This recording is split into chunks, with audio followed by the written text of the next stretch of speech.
Welcome to another episode of the Pam Goodwin Show. I am so excited to have my good friend from Minnesota. How do you say Minnesota? Minnesota? Oh. The vowels. That's we like our vowels. I'm just from Nebraska. Tanya Ragan.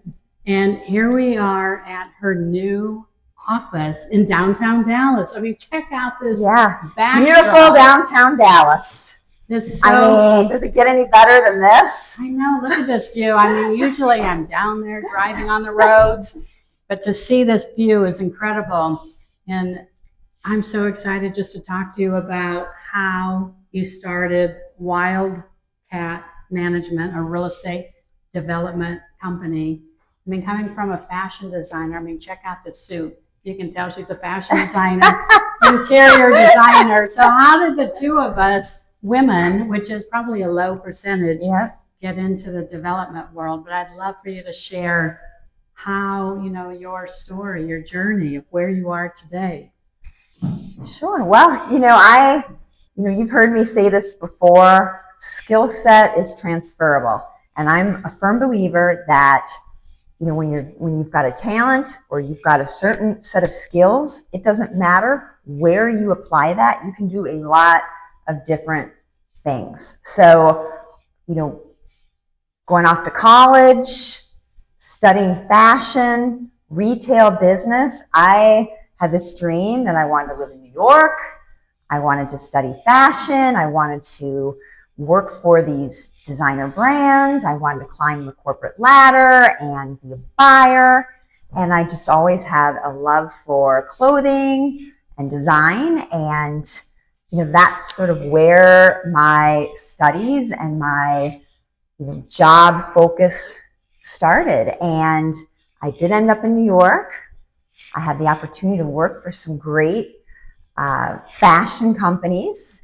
And at a certain point, I felt like I had reached my cap and I was maybe interested in doing something else. And since I was in college, I had managed some very fractionalized oil and gas interests for my family. And I had an opportunity to get involved with some oil and gas in the Barnett Shale. So I was living in New York at the time, and I had someone that I knew that was a landman in North Dakota that had relocated to Texas, and they were telling me about this opportunity. And the short story is, I relocated to Texas and started Wildcat Management, hence the name Wildcat, and started putting together oil and gas leases. So what year was that? That was 2005. 2000. So what did you think going from Minnesota to New York to Texas? Because so many women especially women, have fear of, making those transitions. So first of all, going from fashion and then all of a sudden oil and gas, which is completely different. I will say I got a reality check, because when I was in New York, I was thinking, equality. I'm climbing the corporate ladder. I was the youngest director at the time for a publicly traded company. I was young, female in that position. I'm thinking, I'm in this big city. I love my job. I've got a great job. Equality. I moved to Texas. I'm out working in the oil and gas fields. At that time, there was no women. None. Zero. Around all these, landmen and attorneys and oil and gas guys.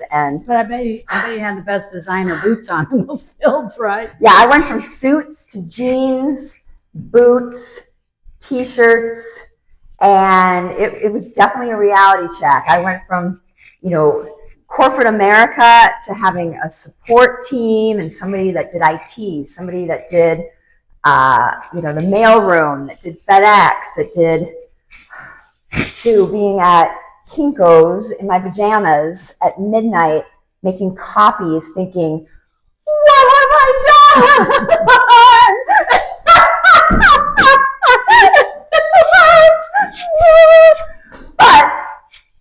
about 18 months later, I did my first deal, and that was when I knew, okay, 2 years, I got over the hump. It's going to be okay. I'm going to be able to make this work.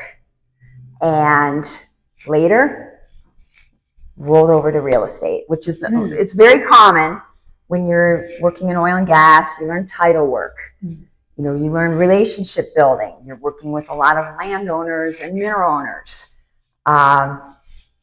You know, you're going to the city. You're working with government, staff, permitting, environmental, going to the courthouse, going through all of the deed, the title, and the natural progressions into real estate, which is what happened. Yeah, so I started taking the money that I was making from the oil and gas deals, and I turned around and started buying real estate and buying land. Oh, really? Yeah. So I started out with doing some garden office, which was popular at the time. It was a trend in some of those more smaller suburbia markets. Then I rolled into some light industrial, and then sort of the flex retail meets industrial flex space. And then from there, kind of eased into more on the retail side. And then... So are you buying these by yourself or with, did you have a partner when you started buying your properties? I had partners. So initially with the oil and gas, I went out to family, to friends. Because of my background working on the retail side and the business to business side, I was working a lot even with venture capital. So I was working with folks who were already familiar or investing in ideas, investing in startups. And some of those folks started putting money in some of my oil and gas deals. So I was essentially going out and I was raising some capital and putting together leases, packaging those leases, and essentially getting everything ready, almost like a development site, where it was turnkey ready, where all the entitlement, everything done. You can go tomorrow and file the permit and start drilling. Wow. So you did all the hard work. I did all the hard work. And a lot of this, the title was really, really messy. So at that time, you know, this was the largest natural gas discovery in North America, and things were moving very, very fast. So, and it was highly competitive. So some of these mid-sized and larger companies, you know, didn't want to mess around with trying to assemble all these little pieces because it was incredibly time consuming. They would actually pay a premium to have everything assembled, drill site, all the entitlement done, everything just literally ready to go file. So that's what I was doing. So it was me, I had a landman, I had a runner that basically went and got signatures, notaries, did all the filing, and then I had an attorney, and it was the four of us. Wow. And we operated one room out of my apartment. So is this when you started Wildcat Management? Yeah. It was nuts. 7 days a week. If you wanted to meet me at 10 o'clock at night, if you wanted to meet me at Saturday, if you wanted to meet me on Sunday, I mean, I'd call my attorney Friday at 7 p.m., 8 p.m. and say, hey, this is happening. And say, okay, I'll have it ready tomorrow at 2 p.m. on a Saturday. I'd go pick it up, and then we'd be at the courthouse Monday morning. Wow. To file it. Yeah, so then I started taking those proceeds and buying land and talking about skill set and relationships. Because the title was often complicated, as my deals tend to be. They're always complicated. It's like I'm attractive. It's as messy as a complicated, come to me. That's the kind I get to. I think that's in real estate. You have to have those traits of it, for sure, having patience and a lot of P words, patience and persistence and all of perseverance. That's those main ones. So building the relationship and then performance, right? So, these individuals that they were paid, then it performed. So all of a sudden they started getting money in the mailbox money, or the interest was drilled. So they started getting royalty checks in the mail. Next thing you know, they say, oh, well, now I want to buy a new house, or I want to move, or I want to retire, or I want to move to Arizona or Florida. So sometimes it was 6 months later. Sometimes it was even, honestly, 10 years later. Wow. Where I would get a call and they'd say, Tanya, we know you. You knew all the title work. You knew my family. You performed. You did what you said you were going to do. We trust you. I'm calling you to see, do you want to buy my land? Do you want to buy this? Do you want to, oh, by the way, I also own this block in downtown Dallas, which is what got me downtown Dallas. And I started buying property. Wow. And then how did your name come about, Wildcat Management? Well, Wildcatters, they are the folks that go into the fields and take the risk. So, when you've got an oil field, or you've got someone who is going after that discovery, they are the first ones in to take the risk and to look for the win, or look for the gold, or look for the oil. So Wildcat is named after the Wildcatters. Oh, wow. So, yeah. I love that. The highest reward, the highest risk, they always say is the highest reward. And so now we're down here in downtown Dallas, and it's so nice. We've lived here for 30 years, but to be like elevated here on the 4th floor of your office building. And I love coming down here because, especially to share how you bought or were able to acquire a building in downtown Dallas called the Purse Building. And I would love for you to share how you got started on acquiring that project, and then, what your future plans are for that building. But the history of it is fascinating. Yeah, sometimes it feels like an out-of-body experience. When you drive by or walk by, or you see something that you've touched in some way, whether it is a community, whether it's a neighborhood, whether it's something like the Purse Building, it's almost like it's not really real. And, I'm somebody who, I graduated from a very small school in southeastern Minnesota, kindergarten through 12th grade. I was one of 6 people. I went to community college for a year because they didn't know how to assess me to go to a public university. I did end up going to the University of Wisconsin, which is where I graduated from. But, to think that, when I live downtown, an office downtown, and see these buildings and see these projects that I've been involved in some way, it almost doesn't feel real. Even though I've touched it, built it, been involved in all of these layers, it still doesn't feel real. So the Purse Building is a historic landmark. It's 120 years old. It's on Elm Street, which is one of the busiest streets in downtown Dallas. It runs the entire length of our downtown, east-west. And it's the main artery through our downtown. And the Purse Building is steps away from the sixth floor museum, and it was on the route of JFK's motorcade, and is feet away from where JFK was shot and assassinated.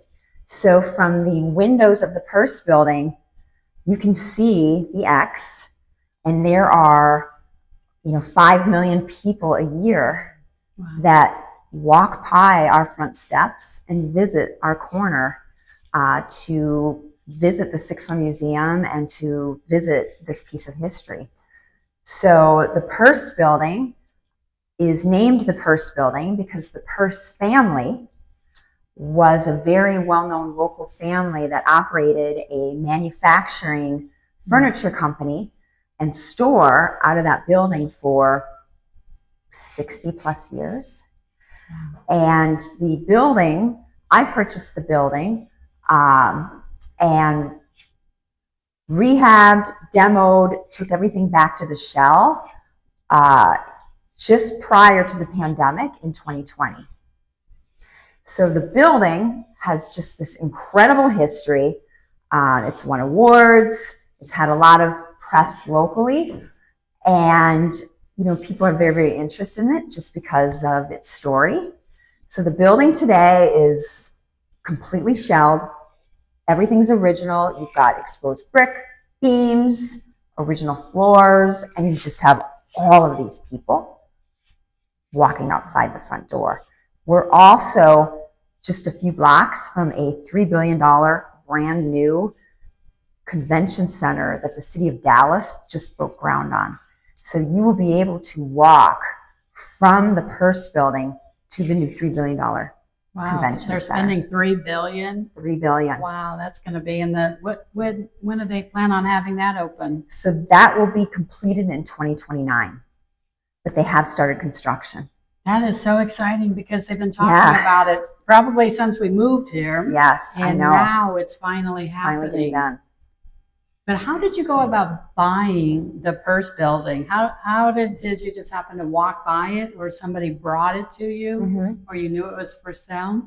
So how I found the Purse building was I had just finished a project over on the other side of downtown, on the southeastern side of downtown, in an area called the Farmers Market. Now, our downtown, our central business district, is actually made up of 12 different districts, sub-districts. And the southeastern side has a district called the Farmers Market, which is also very historic because it has a farmers market that has operated for 100 years. I had just completed a historic rehab of a bank building that I relocated brick by brick from one location, 8 blocks to another location, and to the farmers market. So I had just finished that, and the farmers market had just completed this massive revitalization and revival. So I was looking for something new and something to kind of create another neighborhood energy, community story type of experience beyond just the story of the building. And I learned of this building that had been boarded up, distressed, not taken care of for 30 years. It was essentially boarded up, and people just didn't even really realize it was there. And I found out that the building was actually in a place of distress financially. And somebody approached me about it and said, hey, you were involved in this over here. We read about you. We learned about you.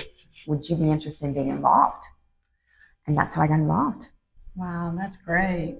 Yeah. And now, I know there's so many of those buildings, and then I'm just thinking, oh my gosh, to even take on a project like that from a asbestos, who knows, or just a Well, I didn't know that I was still going to be having the conversation 6 years later.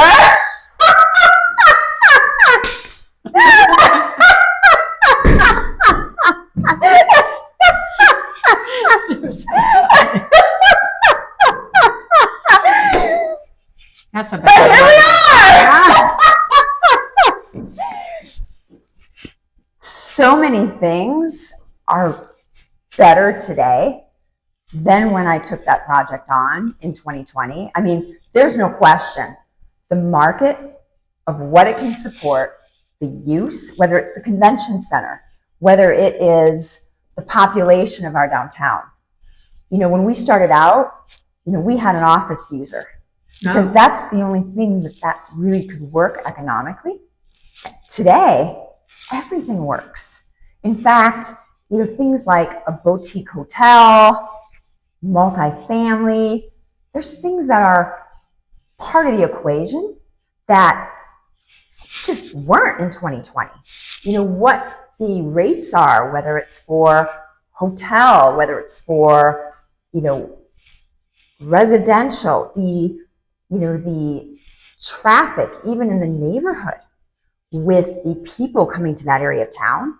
And now with all of the development happening on this side of town around the convention center, I mean, by far, things are better today.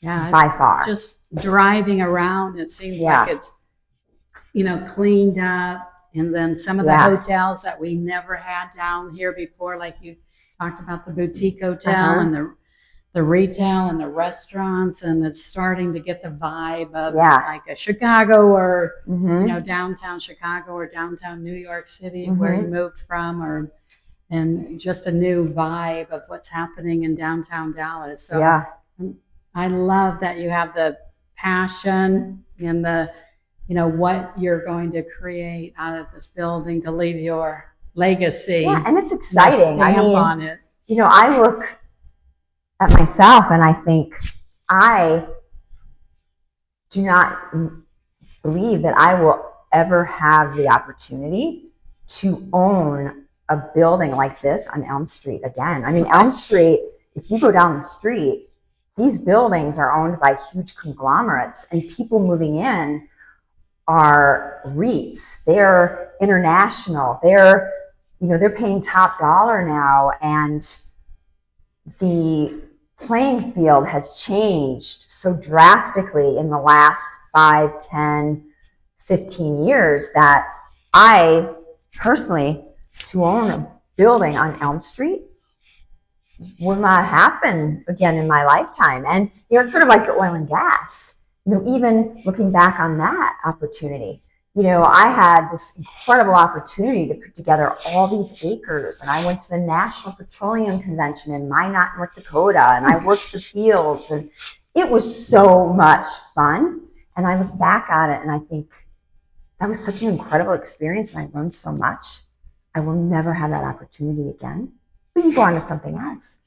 That's how I feel about the Purse Building and how I feel about Elm Street, because it's so special and it's so, you know, long term. You can't make more. Right. It's limited supply.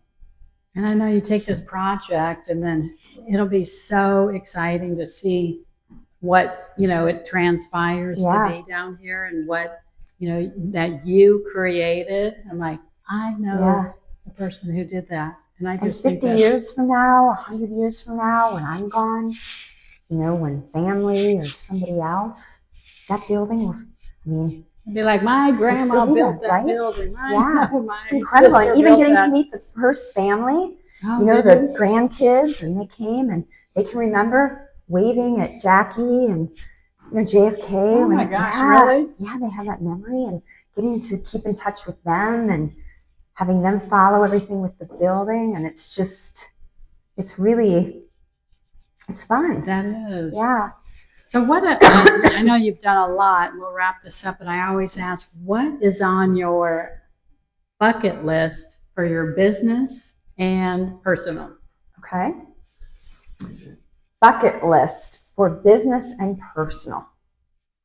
Well, my bucket list is, from a business standpoint, I want to merge my fashion and my real estate and bring the two together. So I look at, I've done product development, I've done buying, I've done consulting, I've done the finance side of fashion. I understand,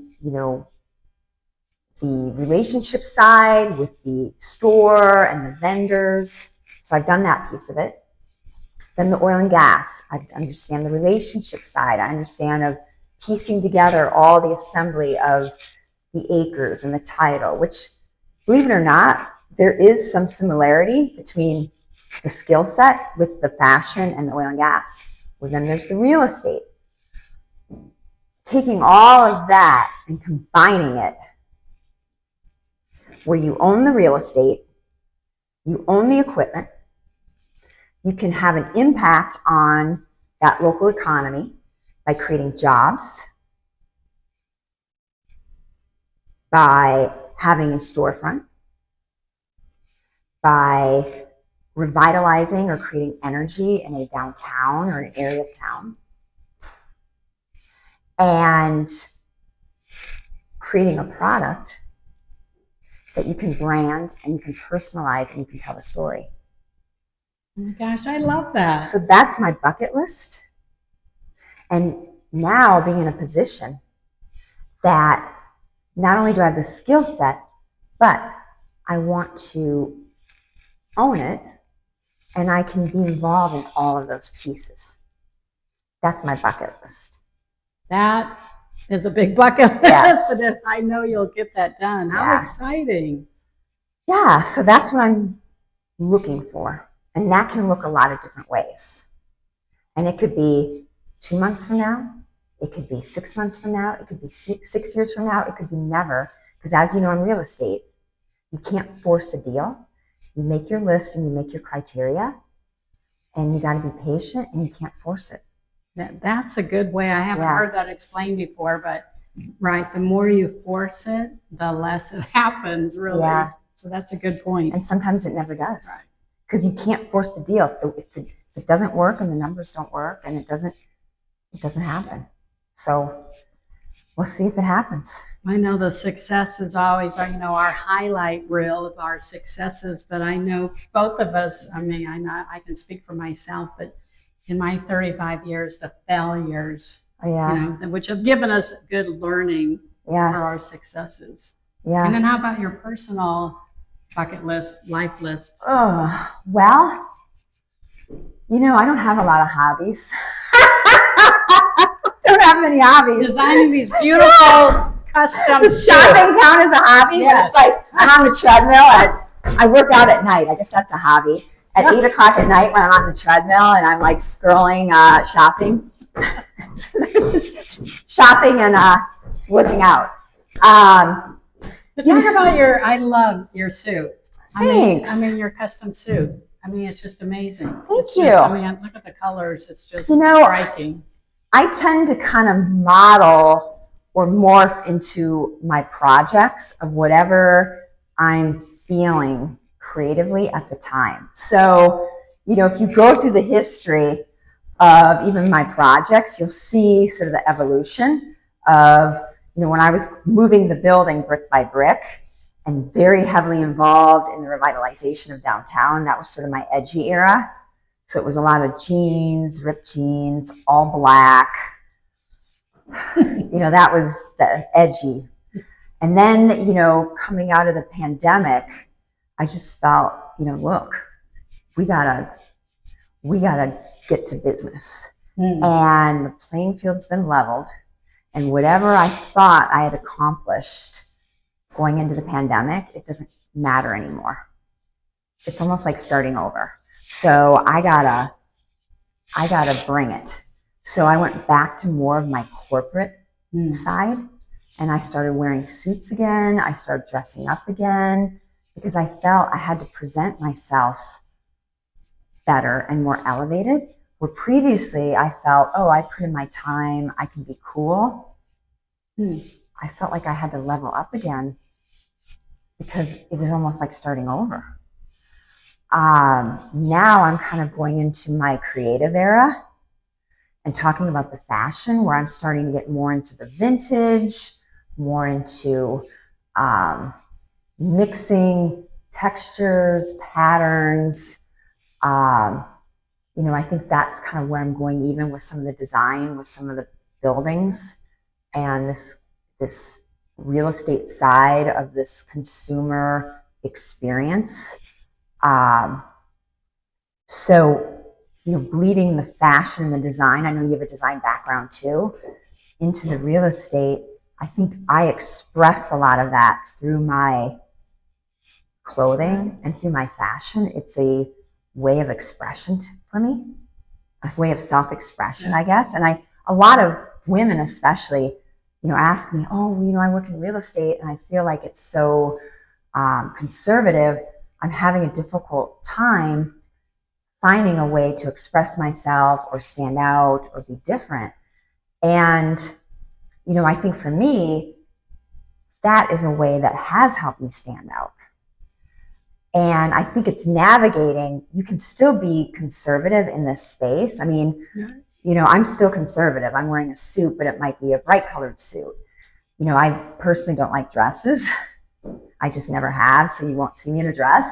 But I can still navigate the conservative, more male atmosphere, but find, my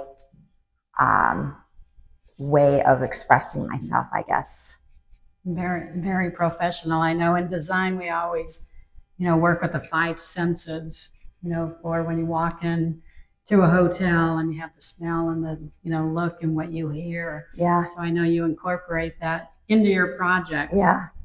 What is the best way people can reach out to you, or if they want to tour, or if they want to buy the first building?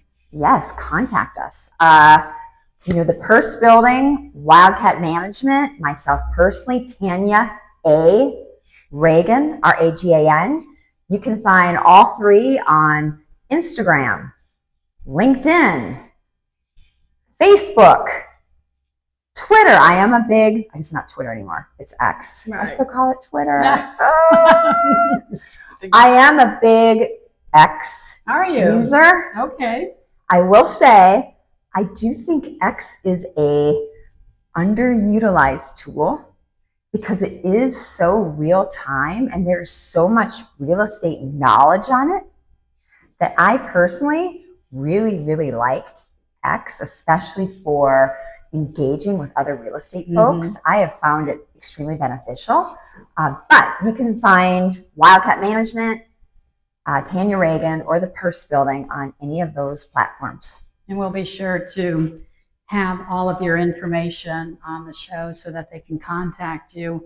I love having you, and every time we meet or I come down here, I learn something new, and I'm so excited for what you're doing and just so happy for you. Thank you. Good job. Thank you. Oh, I'm going to buy the book.